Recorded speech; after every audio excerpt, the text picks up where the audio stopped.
우리가 요한복음의 말씀을 다 마쳤습니다. 제가 요한복음 마치고 이제 구약 성경을 할 것 같다고 이야기를 하니까 사람들이 우리가 언제 마태, 마가, 누가를 다 하고 요한복음까지 마쳤냐고 그렇게 말씀하는 것을 듣고 살짝 제가 멘붕이 왔습니다. 이렇게 하는 말로 아니 마태, 마가, 누가를 그렇게 열심히 가르치고 성경 퀴즈까지 했는데 언제 마태, 마가, 누가를 다 했냐고 그렇게 이야기를 하는 것을 듣고 민수기 열심히 해도 창세기, 출애굽기, 레위기 언제 했냐고 또 그렇게 할 것 같았어요. 상당히 제가 말씀을 가르치는 사람으로서 긴장이 되고 섭섭하고 또 한편으로는 열심히 가르쳐도 금방 잊어버리고 언제 했냐고 그러면 신구약 66권 다 하려고 지금 목표를 삼고 저는 열심히 하고 있는데 나중에 뒤로 가면 앞에 거 언제 했냐고 늘 새로운 말씀 듣는 것 같다고 그럴 것 같아서 굉장히 마음이 조바심이 납니다. 이 성경 신구약 66권은 제일 그 기초공사의 바닥에 오경이라고 하는 모세 오경이 자리를 하고 있습니다. 그래서 여러분들이 항상 우리가 오늘 성경을 본다, 오늘 말씀이 뭐다, 오늘 들리는 그 본문이 어떤 것이다 이렇게 여러분들이 자리를 잡으려고 하면 기초공사가 어디에 있는가 이거 생각해 봐요. 기초공사가 뭐냐 하면 창세기, 출애굽기, 레위기, 민수기, 신명기다. 이거를 항상 마음에 새겨야 된다 이 말입니다. 그러면 창세기, 출애굽기, 레위기, 민수기, 신명기가 바닥에 잘 깔려 있다는 것은 무슨 뜻이냐? 이러면 여러분들이 창세기, 출애굽기, 레위기, 민수기, 신명기 그러면 항상 창세기가 머리에 먼저 떠오르고 창세기가 굉장히 중요하다고 생각이 되고 창세기가 오경에서 나머지 네 권의 성경보다 더 무게가 있다 이렇게 생각할 수 있습니다. 그런데 원래 오경의 중심점은 어디냐 하면 레위기가 중심점입니다. 그러니까 지난번에 레위기 열심히 했죠. 목사님들이 가장 힘들어하는 성경. 오늘 레위기 본문으로 설교해 주시겠어요 하면 다른 어떤 성경보다도 힘들어하는 성경. 이 레위기가 어려운 성경이고 힘든 성경입니다. 우리가 그 레위기 성경을 다 했어요. 다 하고 또 성경 퀴즈도 했습니다. 레위기 되게 중요하고 또 우리 집에 와서 제가 그런 이야기 했습니다. 우리 레위기 열심히 잘 하지 않았느냐 그러면 맨날 칼로 찌르고 째고 피 흘리고 각을 뜨고 태우고 이랬다 그런 이야기 하는데 물론 제사 제도에 관한 언급들이 주류를 이루고 있습니다만 칼로 찌르고 째고 피 흘리고 이것만 있는 게 아니에요. 레위기에는 참 은혜로운 말씀들이 많이 있습니다. 다시 레위기를 설교하라 그래도 제가 레위기를 설교할 때 제 생각에 한 반년 이상에 걸쳐서 그렇게 설교를 한 것 같은데 한 1년을 가지고 설교를 하라 그래도 얼마든지 더 풍성하게 설교를 할 수 있겠다 그런 생각이 들어요. 레위기를 제가 제 목회 인생에 레위기를 텍스트로 해서 전장을 가지고 설교를 한 적은 아마 이번이 처음입니다. 요한복음 들어가기 전에 제가 레위기 할 때가 처음인데 근데 레위기에 비하면 민수기는 대단히 편하고 또 할 거리도 많고 또 우리가 이해하기도 쉬운 그런 성경입니다. 근데 레위기가 중요하단 말이죠. 이 구조가 어떻게 되어 있느냐면 창세기, 출애굽기, 레위기가 제일 가운데 있잖아요. 그 다음에 민수기, 신명기가 이렇게 있고요. 우리가 조금 어려운 말로 키아스틱 구조라 그러고 조금 쉬운 말로 미술 이론으로 말하면 이 데칼코마니라면 좀 이해가 되는지 모르겠습니다. 레위기가 중심에 있고 레위기의 양쪽 편으로 출애굽기와 민수기가 연결선상에 있어요. 레위기는 시기적으로 보면 한 일주일 내지 열흘 만에 쓰여진 성경이고 굉장히 시기가 짧아요. 거기 시내산에 쓰신 하나님의 율법과 제도, 절기에 관한 그런 법률에 관한 말씀이니까 일종의 법전 같은 겁니다. 생활의 법전 규칙서 같은 것이 레위기단 말이죠. 근데 이 레위기의 앞은 뭐냐면 출애굽기라고 엑소더스 탈출기죠. 애굽에서 시내산까지, 그러니까 거의 한 1년 정도의 기간 동안에 이스라엘 백성이 출애굽을 해서 홍해를 건너오고 그 다음에 시내산에 모세가 올라가서 하나님께 십계명을 받는 그 장면까지의 1년을 기록한 책이 출애굽기입니다. 분량은 길어도 기간이 길지는 않아요. 민수기는 뭐냐면 여기 이 시내산에서 모압 평지까지 가데스 바네아까지 39년, 그러니까 민수기 제 1청에 보면 두 번째 해 정월이 나옵니다. 그래서 40년까지 나오니까 39년의 시간이 민수기에 기록이 되어 있어요. 이스라엘 백성이 출애굽을 해서 약속의 땅 가나안까지의 모든 여정이 출애굽기부터 민수기 끝까지 나와 있어요. 그렇죠? 그러니까 출애굽 40년의 여정이 출애굽기는 1년, 민수기는 39년, 가운데 레위기가 있습니다. 그리고 양쪽으로 뭐가 있냐면 창세기가 있고 저쪽 끝에는 신명기가 있어요. 창세기는 어떻게 보면 창세기 굉장히 긴 시간의 말씀이지만 창세기는 어떻게 보면 사는 의미에서 그런 뜻이다 이 말이죠. 그래서 이 오경이 가지고 있는 그래서 이 토라라고 그러죠. 오경을 유대인들은 토라라고 부르고 이 토라 안에는 테바라고 하는 게 굉장히 중요한 개념이 있습니다. 테바라고 하는 것은 다시 말하면 영어로 그걸 테바를 번역하면 the ark가 됩니다. the ark, 방주가 되는 거죠. 방주. 사각형, 테바는 사각형을 말하는 건데 그 사각형이 이 방주를 의미하면서 또는 그 방주일 뿐 아니라 출애굽기에 와서는 그게 뭐가 되느냐 하면 테바가 모세를 그 나일강에 띄워보낸 그 뭐랄까요, 그 갈대 상자로 엮은 그 상자, 모세를 물에 띄워보낸 그 갈대 상자를 테바라고 부르고 있습니다. 그러니까 그 테바 속에는 뭐냐면 이스라엘 백성 전체를 이집트에서 이끌어내어서 약속의 땅으로 옮겨가겠다라고 하는 하나님의 계획이, 그러니까 노아 시대에 노아를 비롯한 사람들을 그 죄악 속에서 이끌어내어서 홍수에서 이끌어내어서 구원해서 새로운 민족으로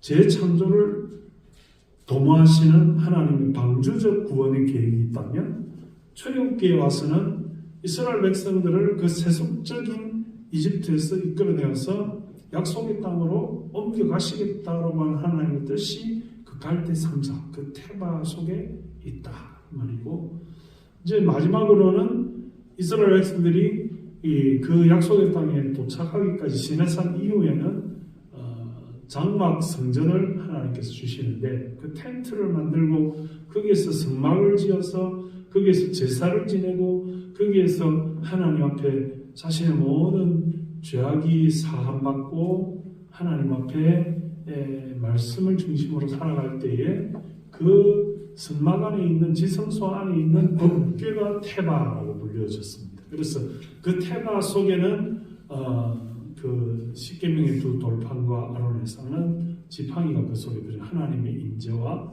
도우심과 함께 하심을 상징하는 그런 표현이다는 거죠. 그래서 이런 세 가지 개념의 테바, 노아의 방주, 또 모세를 태웠던 그 갈대 상자, 그리고 이스라엘 백성들을 계속해서 이끌어갔던 그 법궤, 이것이 구약 시대의 시대적 정신이요 가장 중요한 상징적인 그 물건이다 하는 것을 우리가 기억을 할 필요가 있습니다. 그러니까 그런 그 하나님의 언약 공동체, 그렇죠? 창세기, 출애굽기, 레위기, 민수기, 신명기로 이어지는, 아까 말했지만 레위기적인 하나님의 약속과 규칙과 법과 이런 십계명과 613가지의 율법 조항들을 중심으로 한 그 기준으로 양쪽으로 이스라엘 백성들이 출애굽하고 또 약속의 땅에 도달하는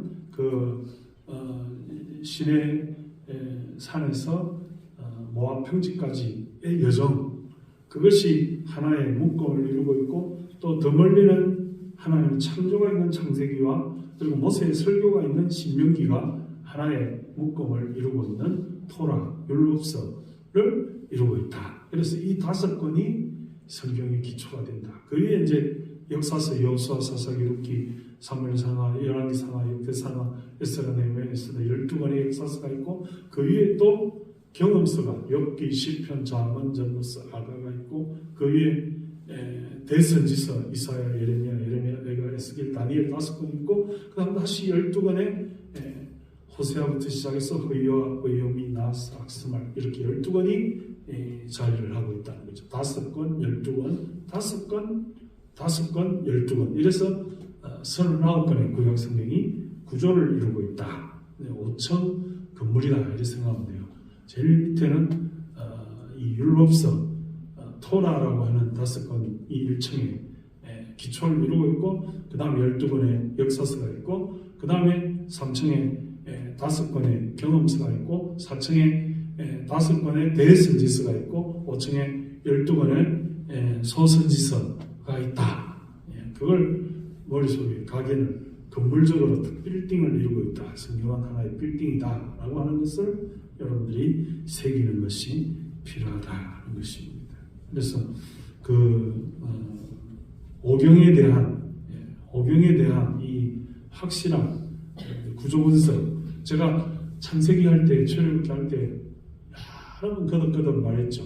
창세기가 1장에서 11장과 12장 이하로 크게 2단락으로 나누어지는데, 앞에는 창조가 있고 타락이 있고, 그 다음에 하나님의 심판이 있고 구원이 있다 이렇게 주제가 있고, 그 다음에 뒤에는 족장의 대표가 있고 아브라함, 이삭, 야곱, 요셉 4가지 족장이 있다. 이래서 톨레도트라고 하는 단어를 중심으로 해서 하나 8개의 이야기 꾸러미가 창세기를 이루고 있다. 제가 그 얘기를 들었죠. 구조를 우리가 잘 이해를 하면 성경 전반을 해석하기가 굉장히 쉬워진다 이 말입니다. 오늘 우리가 민수기라는 성경은, 민수기는 2가지를 시작할 때 기억을 할 필요가 있어요. 하나는 민수기의 제목이 이 number이라는 것입니다. numbers.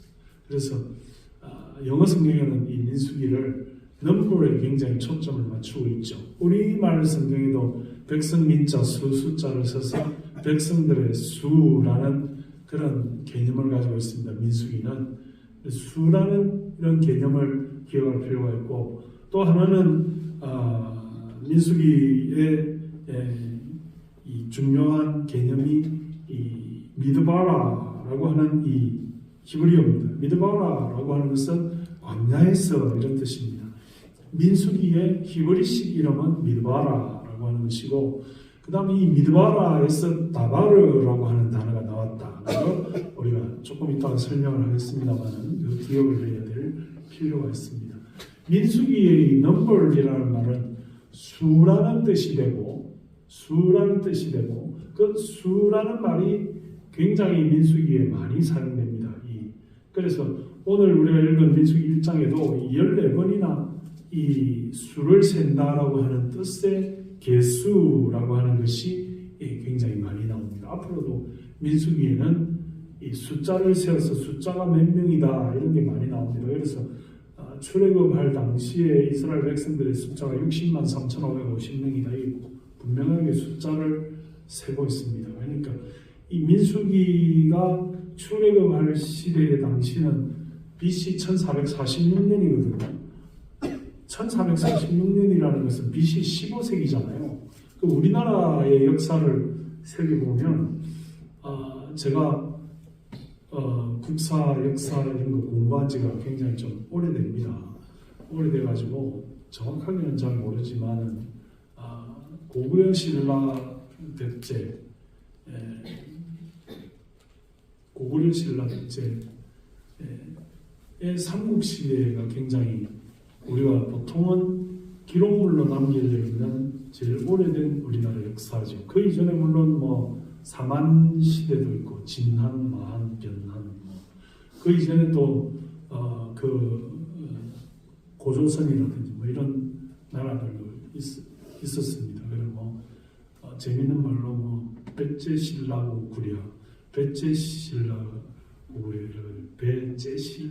구려 이렇게 그렇게 뭐 배째신라고 구려를 그렇게 연어으로 해가지고 그렇게 재밌게 하는 그런 것들이 있습니다만 어쨌든 고구려가 좀 먼저 앞섰던 것 같고 그 다음에 고구려에서 쫓겨난 왕자들이 이렇게 남하를 해가지고 온조 정확하게 제가 잘 모르겠어요. 그래 뭐 여기 뭐 인천에 있는 이런 뭐 미추홀 뭐 또 뭡니까 이런 동네들이 옛날에 고구려에서 내려온 그 사람들이 이렇게 도읍지를 만들어 가지고 그거에 기초가 돼서 벽제가 만들어지고 뭐 이렇게 이제 신라는 뭐 박혁거세 어쩌고 이래 가지고 그렇게 됐는데 그런 어떤 중일련이라는 분이 그 삼국유사라는 책에 뭐 그런 기초들을 기록을 하고 거기에 김부식이라는 고려의 역사학자가 이제 정사를 기록을 했는데 그러니까 이 삼국시대의 기록이 정확하지가 않다 이 말이죠. 뭐 제가 잘 모르겠습니다만 AD 300년, 3세기, 2세기 그런 경우에 기록이 좀 야사처럼 이렇게 남겨져 있는 거죠. 정사는 아니고.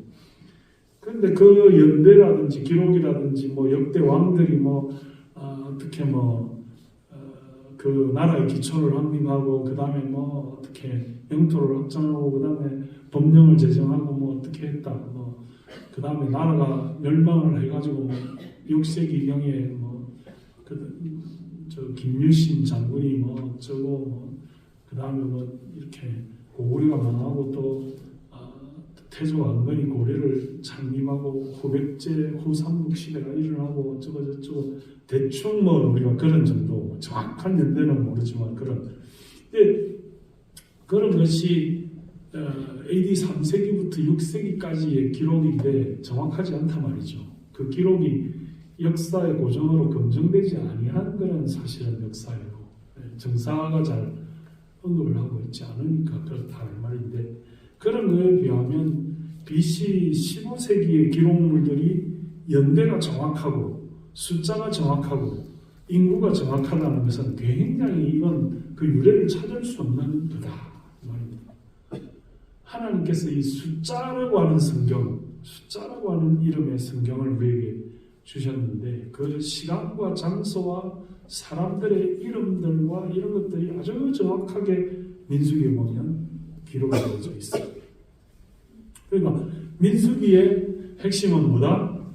하나님께서 연대와 이름과 사람과 계수를 정확하게 하신 의미가 민수기 속에 기초로 깔려져 있는 거예요. 그러니까 민수기 앞에는 출애굽할 때 60만 3,550명이 출애굽을 했다는 것이고 그 지파의 개수들이 얼마 몇 명이었다는 것이고 이 사람들이 39년을 진행을 해서 약속의 땅에 들어갈 때 숫자가 60만 1,550명이 그렇게 숫자가 됐다는 것이고 그 사이에 일어났던 수많은 사람들의 변화가 지파대로 어떻게 됐다는 것을 우리에게 보여주는 숫자적 개념이 민수기의 기초를 이루고 있다는 거죠. 민수기의 핵심은 뭐냐? 하나님의 숫자다. 그리고 이 number이라는 말이 명사로 쓰일 때는 숫자라는 뜻이고 그렇지만 동사로 쓰일 때는 이 히브리어적 개념으로 말하자면 count라는 의미를 가지고 있어요. 센다, 헤아린다 이런 의미를 가지고 있다. 그러니까 하나님께서 세신 바 되셨다. 오늘 우리에게 주신 이 1장에서 가장 많이 사용된 단어가 계수하시는 하나님, 계수하시는 하나님, 계수하시는 하나님. 그러니까 하나님께서는 우리에게 있어서 이 광야 생활이잖아요. 제가 아까도 말씀을 드렸지만은 미드바르라는 이 민수기서의 히브리어적인 이름, 미드바르라고 하는 이름은 아시다시피 히브리어는 이 모음이 없어요. 그냥 자음을 가지고 구성된 단어들인데요. 이 미드바르라고 하는 이 말은 광야에서라는 말이고, 다시 말하면 이스라엘 백성들이 이 백성과 교회와 공동체의 의미에서 본격적으로 어떤 삶을 살았느냐라고 하는 기록이 민수기에 가장 디테일하게 나와 있어요. 어떻게 보면 창세기는 하나님의 어떤 역사를 보여주고 있는 그런 개인적인 기록물들이라면, 창세기는 이스라엘 백성은 안 나오잖아요. 공동체가 없잖아요. 거기에는 아브라함, 이삭, 야곱, 요셉이라고 하는 개인 중심사가 있긴 하지만 어떤 단체적이고 공동체적인 그런 삶은 없다는 거죠. 그러니까 민수기를 제일 잘 설교하고 있는 신약 성경은 사도행전 7장에 보면 스데반이 민수기를 설교를 하면서 구약 교회라고 언급을 하고 있는 거죠. 구약의 교회. 그게 민수기적인 개념인 거예요. 구약의 교회가 어떤 공동체적 신앙생활을 했느냐라는 기록이 민수기서에 나와 있죠. 그래서 오늘 우리가 어떤 교회를 지향할 것이냐라는 것을 구약에서 그 기초를 찾는다면 민수기를 잘 봐야 된다 이 말이고, 민수기의 성도들이 어떤 삶을 살았느냐라는 것을 보면 광야와 같은 세상에서 우리가 어떻게 살 것이냐라는 답을 얻을 수 있다 이 말이죠. 그래서 미드바르라는 말은 히브리어식 민수기 이름이 광야에서라는 뜻이고, 70인역이나 헬라어 성경이나 오늘의 성경이 민수기는 numbers 이렇게 숫자들, 우선순위 이런 뜻이고, 하나님의 카운트, 하나님이 우리를 세고 있다.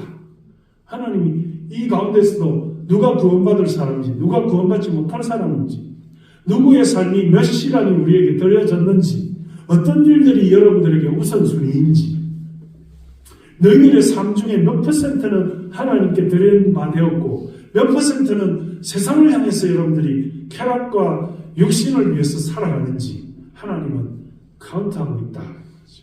하나님은 세고 있다는 것이고, 몇 퍼센트가 온전한 구원의 범주 속에 들어있는지, 몇 퍼센트는 하나님께 나와 있지만 세상 속에서 비참하게 아직도 벗어나지 못하고 있는지를 하나님은 그 숫자로 우리에게 보여주고 있다는 것입니다. 이스라엘 백성이 60만 3,550명이 그 중에서 어떤 지파가, 어떤 개수가, 어떤 숫자가, 어떤 사람들이 구원을 받고 어떤 역할을 하고 어떻게 살아가고 있다는 것을 민수기가 보여주는 것처럼, 그들 가운데 어떤 사람이 몇 퍼센트가 어떤 삶으로 살아가면서 광야를 살아가고 있는지를 보여주는 것처럼, 오늘 우리에게도 하나님께서는 이 민수기 성경을 통해서 우리가 과연 몇 퍼센트라고 구원받고 몇 퍼센트가 하나님 앞에 전적으로 바로 서 있고, 우리 가운데 어떤 삶들이, 여러분들 가운데 어떤 사람이 새벽에서 여러분들이 기도하고 또는 큐티를 통해서 하나님 앞에 경건생활을 하며, 여러분들이 하루에 몇 번을 기도하며, 식사 기도를 포함해서 제가 최소한 5번 기도해야 된다라고 말씀. 아침에 눈 뜰 때 기도로 일어나고, 아침, 점심, 저녁 식사할 때 하나님 앞에 기도하고, 최소한 저녁에 잠들기 전에 내가 하루를 어떻게 살았는지를 기도해야, 그게 기본적으로 가장 낮은 수치의 기도를 하는 그리스도인이다, 이렇게 말할 수 있다고 말씀을 드린 것처럼, 우리가 기도하고 예배하고 말씀 보고 찬송하고 예배를 하나님 앞에 드리는 것을 얼마나 즐겨하는지, 예배에 와서 얼마나 집중하는지, 말씀을 통해서 얼마나 은혜를 받는지, 여러분들이 얼마나 말씀을 기억하고 집중하며 말씀의 동력을 에너지로 삼아서 사는지 하나님은 낱낱이 세고 있다. 그 1446년 BC에 그때 계산기가 없고, 그때 무슨 컴퓨터도 없고, 그때 무슨 기록물이 없고, 그때 펜도 없고 종이도 없는 그런 시대에 하나님께서는 이렇게 낱낱이 이스라엘 백성들의 숫자를 세시고, 그들이 구원받은 지파의 개수를 하시고, 그들이 과연 어떤 삶을 살았는지를 우리에게 낱낱이 세는 하나님의 삶을 인구조사를 통해서 보여주시는 것은 그들이 그 광야에서 어떻게 살아감으로써 오늘 살아가는 우리는 어떻게 살아야 될지를 보여주시는 하나님이시다라고 하는 것을 우리에게 말씀하고 있다는 것입니다. 민수기에 세 가지 중요한 것이 있습니다. 첫째는 목적지입니다. 여러분, 우리가 이 세상을 살면서 가장 중요한 것 중에 하나가 과연 우리는 어떤 목적을 가지고 사느냐 하는 것입니다. 어떤 목적을 가지고 사느냐.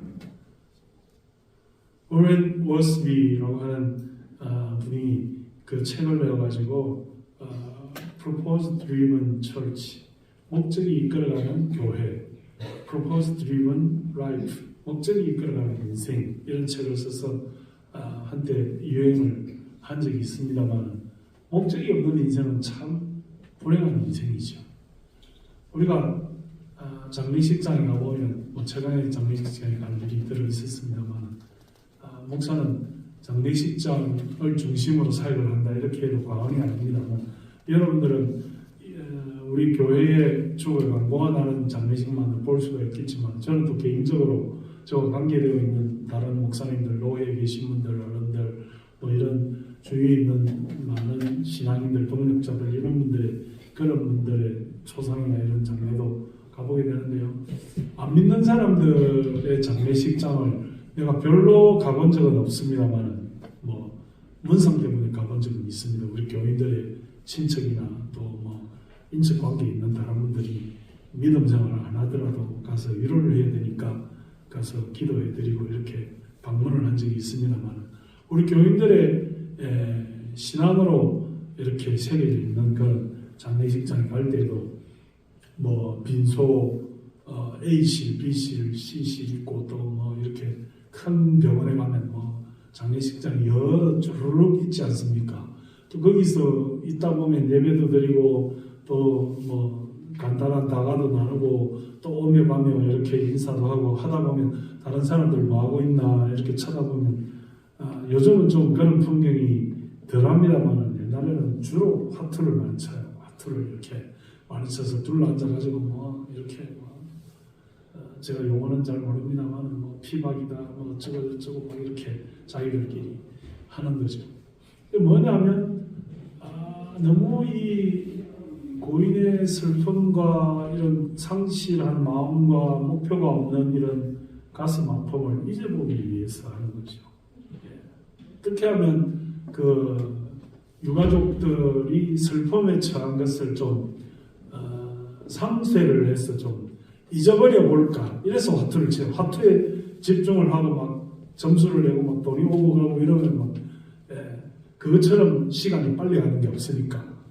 막 하다 보면 막 3시간, 5시간이 훌쩍 지나가고 그냥 고인을 잃었는지 내가 지금 뭐 어디에 있는지 나는 누군지 막 상주인지 뭐 이거 다 잊어버리고 막 화를 내고 막 이렇게 하는 법이 어딨냐고 막 화투를 치라고 화투창이 날아가고 막 이렇게 판돈이 엎어지고 막 많이 땄으니까 뭐 한턱 내라 그러고 막 멱살을 잡고 오고 가고 그러면서 시간이 가는 뭐냐면 죽음 이후의 삶을 어떻게 할 것이냐에 대한 자기 확신이 없으니까.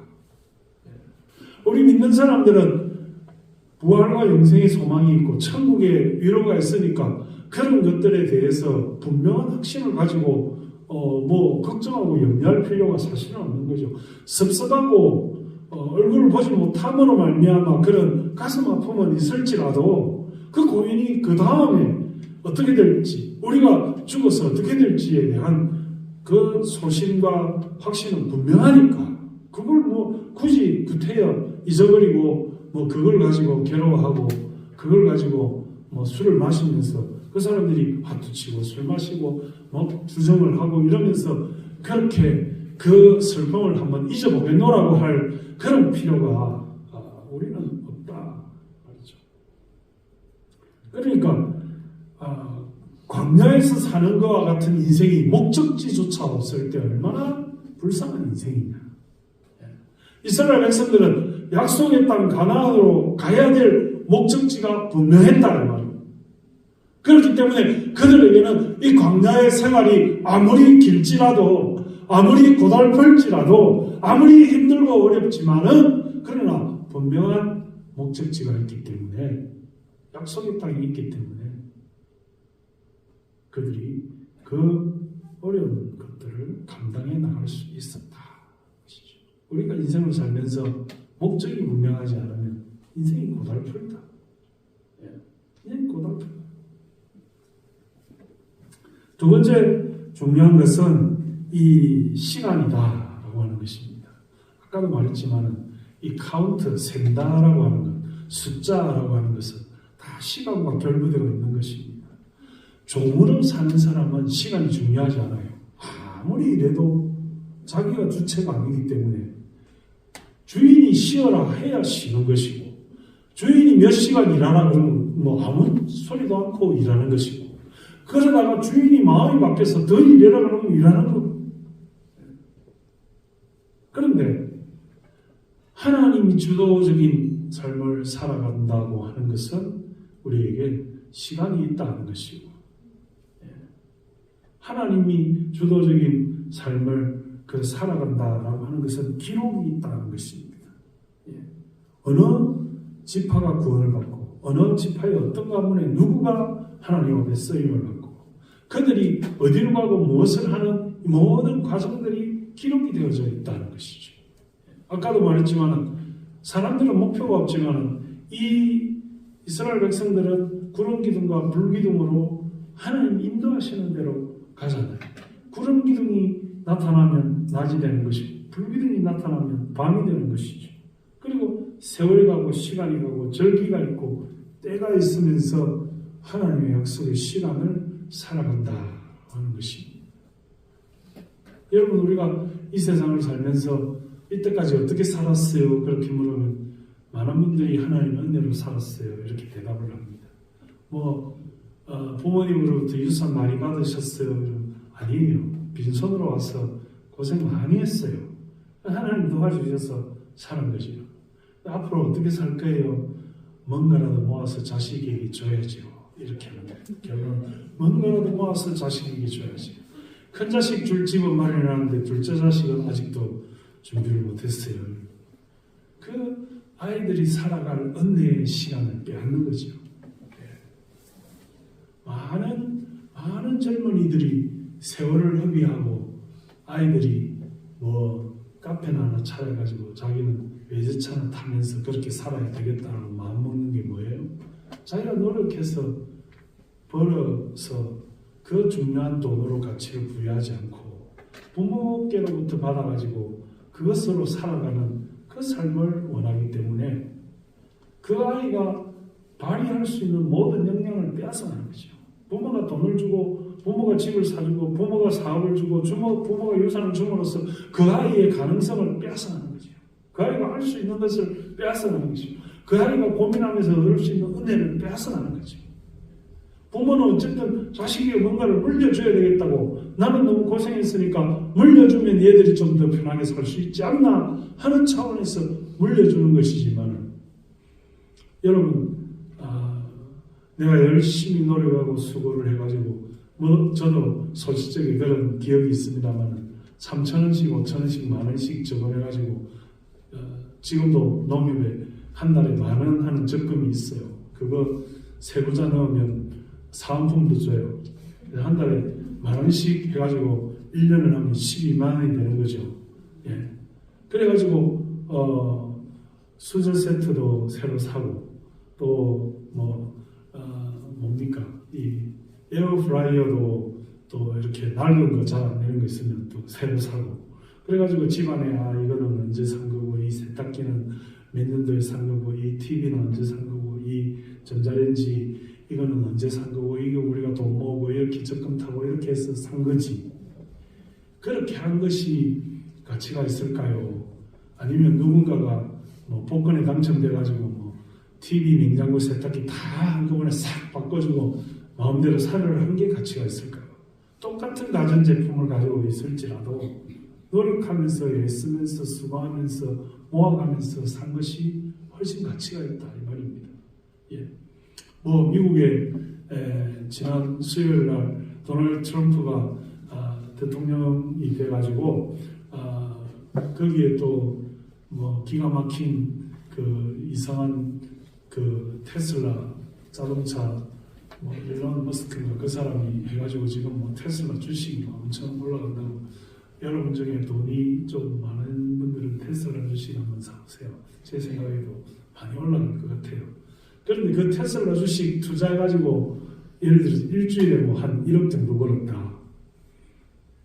목사가 뭐 강단에서 주식 이야기 한다고 뭐 흉볼지는 모르겠습니다만 이건 어디까지나 성경에 관련한 이야기가 아니고 하나 예언합니다. 여러분들이 너무 믿고 나중에 손해봤다고 저한테 와서 목사님 물려내세요 하면 굉장히 골치 아파요.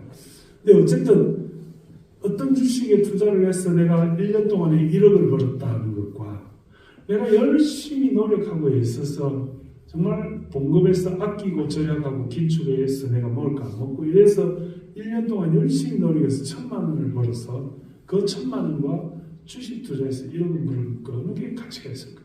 그 1억 원이 1,000만 원의 10배일까요? 산술적으로는 그렇습니다만 저는 그렇게 생각하지 않아요.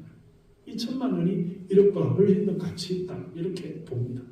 그리고 이 1억은 금방 없어질 허황된 물질일 수 있지만 이 1,000만 원 내가 무엇을 하더라도 정말 귀하고 가치 있는 물질이다. 네.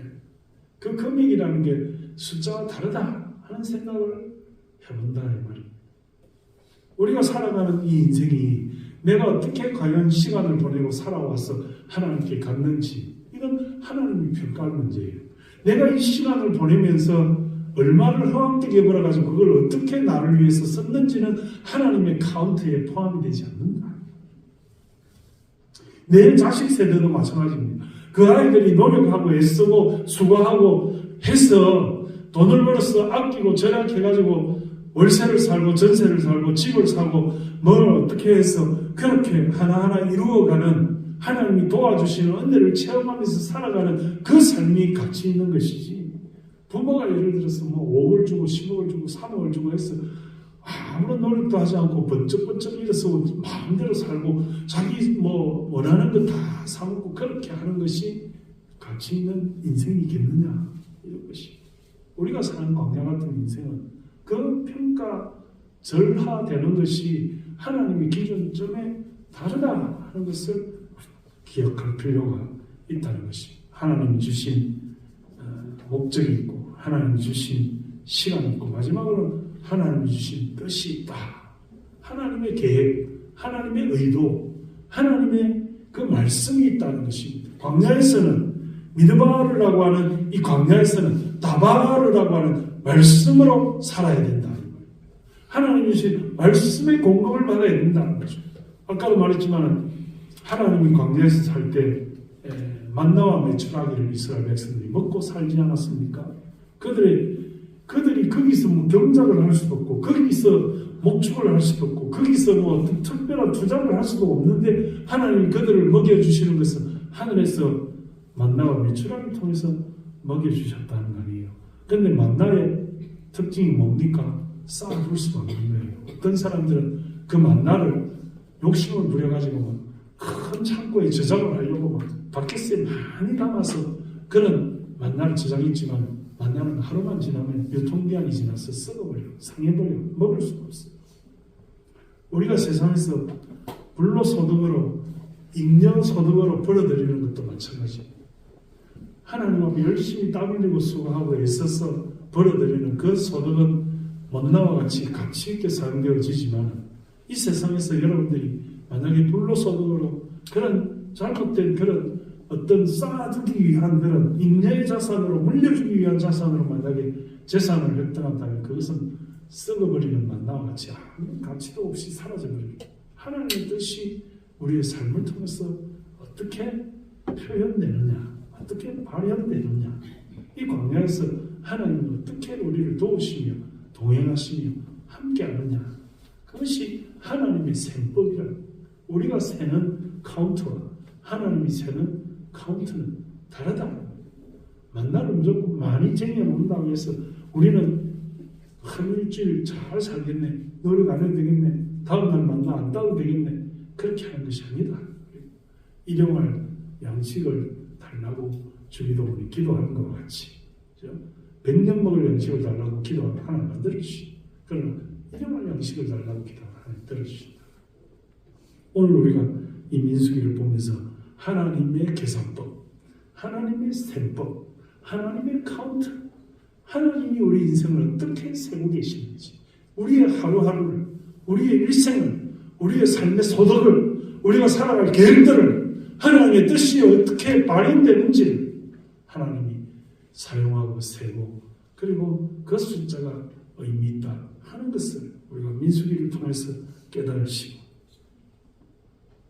앞으로 우리가 이 민수기를 이스라엘 백성들이 광야에서 어떻게 살아갔는지를, 하나님의 은혜가 어떻게 작용하는지를, 그들이 어떻게 잘못하고 실수하여 하나님 앞에 벌받고 그렇게 잘못된 길로 가는지를 우리가 말씀을 통해서 깨달으시고, 오늘을 살아가는 우리들에게, 광야와 같은 인생을 살아가는 우리들에게 이 민수기가 큰 교훈이 되고 지침이 되고, 하나님이 세고 있는, 하나님이 숫자를 통해서 분석하고 있는 그 인생을, 유효한 삶을 살아가시는 저와 여러분이 되시기를 주님의 이름으로 축원합니다. 한 가지 마지막으로, 제가 민수기 출애굽기를 할 때 항상 말하는 것이 있습니다. 이스라엘 백성들이 12지파를 이렇게 행진을 하면서 약속의 땅으로 나아갈 때 어떤 지파가 앞서고 어떤 지파가 중간 서고 어떤 지파가 동쪽에 서고 어떤 지파가 서쪽에 설 거냐, 이 방법의 그 순열이 수학적으로 따지면 몇 가지가 나오냐 제가 물어본 적이 있죠. 12팩토리얼입니다. 12지파니까 12팩토리얼, 방법의 경우의 수가 어떤 지파가 몇 번에 쓸 거냐, 이거를 서로 논쟁을 해서 싸우면 12팩토리얼이 나오는데, 12팩토리얼 결산물은 1억이 넘어요. 1억이 넘어요. 그러니까 그거 가지고 맨날 싸우면 한 걸음도 전진하지 못하고 맨날 그걸로 싸워야 돼요. 그런데 하나님께서 명령하신 것을 보면 동쪽에는 유다 지파 플러스 2, 남쪽 지파는 로벤 지파 플러스 2, 서쪽에는 에브라임 플러스 2, 동쪽에는 단 플러스 2, 이래서 딱 정해놨어요. 12지파가 어떤 형태를 가지고 행진할 때 어떤 위치에 설 것인지를 딱 정해놨어요. 그래서 동쪽으로 이동을 하기 때문에 이 이집트에서 가나안으로 가려고 하면 지도상으로 봤을 때 이집트는 유럽의 아래쪽에 있으니까 유럽을 우리가 서유럽이라고 그러잖아요. 서쪽에 있고 그 다음에 우리 한국은 동쪽에 있잖아요. 동아시아라고 그러잖아요. 그 다음에 옆으로 가면서 동남아시아, 남부아시아, 중동 이렇게 하죠. 그 이스라엘이 있는 가나안은 중동이니까 중동으로 가려고 하면 서쪽에서 동쪽으로 가야 되죠. 그러니까 동쪽 지파가, 유다 지파가 제일 선두에 항상 서는 거예요. 항상 저기 오면 유다 지파가 제일 먼저 싸워야 돼요. 그래서 선두에 서면 좋을 것 같지만은 희생이 제일 많은 그런 지파의 책임이고, 제일 반대로 제일 뒤에 가는 지파는 에브라임 지파예요. 이 서쪽 포지션에 있으니까 제일 항상 뒤에 가고, 그래서 누구는 왜 선두에 가고 우리는 맨날 꽁무니에 가냐고, 나중에 이제 성경의 진행에 따라서 여호수아 사사기 이렇게 보면 이렇게 이스라엘 백성들이 뭔가를 결의할 때 에브라임 지파는 굉장히 불만을 합니다. 우리는 광야를 행진할 때도 제일 뒤에 왔으니까 너가 좋은 거는 다 해라, 우리는 협조 안 하겠다. 이래서 에브라임 지파가 12지파에게 왕따를 당해요. 굉장히 힘들어집니다. 근데 이런 포지션이나 이런 것들이 다 하나님의 명령 가운데 있다 이 말입니다. 자기들이 스스로 결정을 해야 되면 12팩토리얼이라는 그런 유효수 속에서 논쟁을 해야 됩니다. 하나님이 다 지정을 해 두셨기 때문에 그거 가지고 다툴 일이 없다 이 말입니다. 우리가 때로는 민주적으로 하는 것이 좋은 것 같기도 하지만 우민화가 될 수 있는 그런 결정이 될 수도 있어요. 교회에서 예를 들어서 항상 교회가 분열되는 게 뭐라고요? 창문에 그 스테인드 글라스를 할 거냐 말 거냐, 바닥에 카페트를 파란색으로 할 거냐 빨간색으로 할 거냐, 그거 가지고 교회가 싸워가지고 분열됩니다. 그러니까 하나님의 룰을 따라서 순종하면 되는 것인데, 우리가 인간의 지혜를 가지고 서로 다투다 보면 그걸로 방법이 결론이 나지 않을 때가 너무나 많다.